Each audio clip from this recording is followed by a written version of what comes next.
Allah says, don't even go near fornication, adultery, zina. Don't even go near it.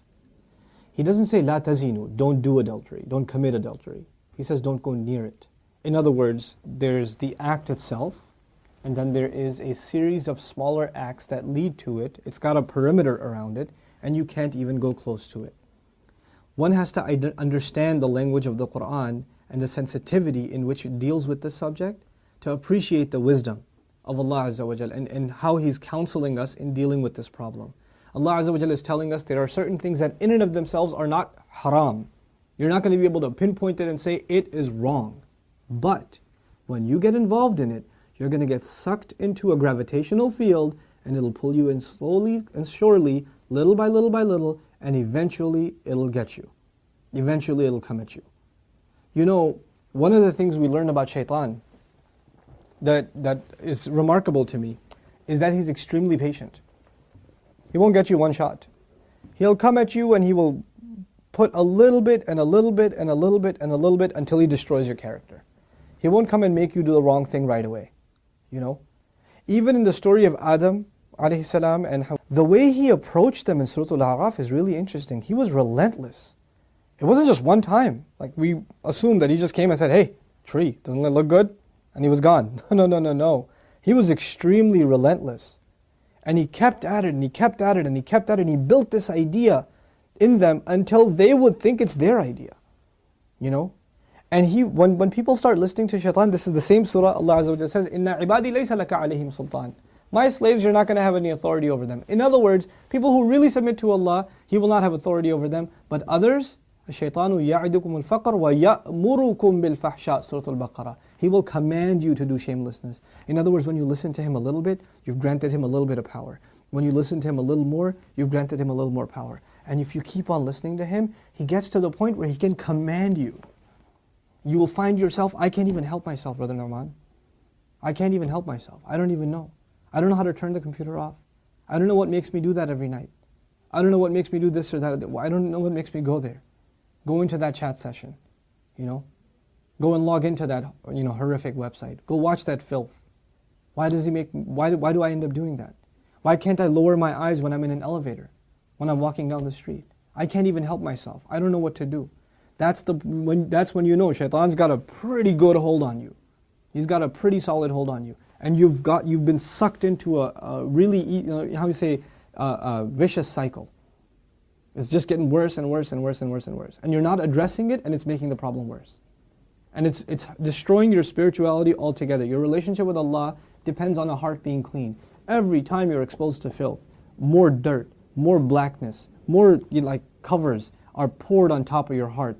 And it keeps on pouring, and it keeps on pouring, and it keeps on pouring to the point where you're listening to the word of Allah and you can't get yourself to even shed a single tear. It won't come because your heart has been made so hard because of all the exposure to filth, all the sin that your eyes are taking in all the time. And you don't even care anymore. You know, a good heart, when it sees something inappropriate that doesn't coincide with the commandments of Allah, it is disturbed. It's not attracted, it's disturbed. It says, no, that's wrong. Immediately the conscience kicks in, the alarm goes off. But when you're at the point, when you're by yourself and you feel no guilt doing it, you just don't feel anything. You don't feel that it's wrong. The only thing before you stare at a sister, you look around like, is anybody else watching? And then you take a good look. That means the fear of Allah is completely gone. The only fear you have is that of the seen. There is no more fear of the unseen. What a horrible spiritual state to be in. Allah says, يَعْلَمُ خَائِنَةَ الْأَعْيُنِ وَمَا تُخْفِي الصُّدُورِ. He knows the stealing of the eyes, that little glance you caught. He knows that one, that little glance you took. What to speak of the stare. And He knows what the chests are hiding. You know why I brought up this particular ayah? Don't even go near zina. إِنَّهُ كَانَ فَاحِشَةً. It has always been considered a lewd, shameless, vulgar act. وَسَاءَ سَبِيلًا. And a horrible path. Allah describes it as a path. A horrible path. In other words, a path has steps. Right? A path is made up of steps. You have to identify which step you're in. What makes you get into this? And for each of you, there's a process, there's a cycle. You're in a room by yourself. You're after school. You've got a couple of hours before your parents get home. You're among a bunch of friends that don't have any standards. You have to identify what leads you to this sin every time, and you have to cut it in its tracks. You have to stop going down that path. وَسَاءَ سَبِيلًا. What's amazing to me about this ayah, where it's situated. Right after this ayah, Allah says, don't murder people. وَلَا تَقْتُلُوا النَّفْسَ الَّتِي حَرَّمَ اللَّهُ إِلَّا بِالْحَقِّ. Don't kill any person that innocent person essentially. Allah mentioned this crime first and murder second. Can you think of that? Like, we think of murder as this huge crime, right? But Allah says, when you violate the dignity of a human being, that's fahsha. Looking at a human being in that way is violating your own and their dignity. And when we kill a person, we have violated their physical, their right to life. So there's the spiritual murder, fahsha. And there's the physical murder, qatl. There's two kinds of murder here. So Allah mentions the spiritual murder first. Our standards have gone so low. A movie comes out, you see a couple of trailers, you tell yourself, there's just one bad scene in it, it's okay. It's PG-13, it's not R. What used to be R 10 years ago is now PG-13. What used to be PG-13 is now PG. They put filthy scenes in everything now. And we don't even care about the spiritual price we're paying. It's affecting our prayer, it's affecting our dua, it's affecting our character. It's affecting our family life. It is. And we don't care. We just think, hey, that's life, bro, come on, live in the times. It's alright. That's just what it is now. What can you do? So many of you don't care what kinds of pictures you put up of yourselves on your Facebook pages. I stopped going on Facebook for a reason. I don't say that Facebook is haram or whatever, but for me personally, I couldn't do it anymore. I just couldn't do it. I stay in, we'll put something up on our Bayina thing, like an announcement or this or that. But for socializing, just the things I saw were so disappointing. Like, how can you do that? You're Muslims. How can you post pictures like that? Have dignity for yourself. Have dignity for your family. Guard your gaze. Start with your eyes. The zina of the eyes, and everything else goes from there. Everything else goes from there.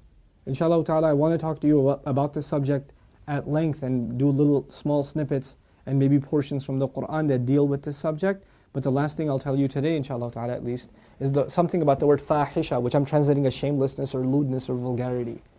The Arabic language has roots that are close to each other. Wahish and fahish. Wahish actually means wild animal. Fahish means someone who acts like a wild animal. Shamelessness is described as behavior close to animal behavior. Allah has dignified us as human beings. The punishment of on Adam alayhi salam was his clothes were removed. Our mothers and our fathers' clothes were removed. That was a punishment from Allah. And immediately they recognized that they need to cover themselves. They didn't learn to cover themselves from a society. It wasn't society that taught them to be shameless. Nowadays your anthropology professor told you, it's society that makes us dress in clothes. It's a sociological thing. We learn to dress and cover ourselves over history. But naturally we're just supposed to be the way we are, like all other animals. Adam alayhi salam didn't learn anything from any society. He was given a consciousness, and the moment his clothes were removed, he's trying to cover himself. Our mother's trying to cover herself. We are supposed to be a people that guard ourselves with covering, and we dignify others by not looking at them. Even if they don't have dignity for themselves, we should have dignity for them and not look.